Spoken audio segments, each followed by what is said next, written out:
നീലേശ്വരം കിണാവൂർ റോഡിന് സമീപം നിയന്ത്രണം വിട്ട കാർ മരത്തിലിടിച്ച് ദമ്പതികൾക്ക് പരിക്ക്. പയ്യാവൂരിൽ നിന്നും ചായൂത്തേക്ക് വരുന്നതിനിടയിലാണ് ഇവർ അപകടത്തിൽപ്പെട്ടത്. കഴിഞ്ഞ ദിവസം വൈകിട്ടായിരുന്നു സംഭവം. This news sponsored by Manual Silks, Mega Mall, Main Road, Kanyanad. Also at Kannur, Irati and Pattambi. ശനിയാഴ്ച വൈകിട്ട് 5 മണിയോടെ ചൊയ്യങ്കോടിനും കിണാവൂർ റോഡിനും ഇടയിലുള്ള മെയിൻ റോഡിലായിരുന്നു അപകടം. കണ്ണൂർ പയ്യാവൂരിൽ നിന്നും ചായൂത്തേക്ക് വരികയായിരുന്ന KL 78E1306 number Swift car നിയന്ത്രണം വിട്ട് മരത്തിലിടിക്കുകയായിരുന്നു.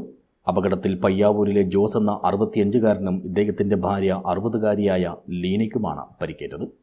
ഇവരെ സമീപത്തെ ക്ലിനിക്കിലെ പ്രാഥമിക ചികിത്സയ്ക്ക് ശേഷം നീലേശ്വരത്തെ ആശുപത്രിയിലേക്ക് മാറ്റി. ഇവരുടെ ബന്ധുവായ ജോസാണ് വാഹനം ഓടിച്ചിരുന്നത്.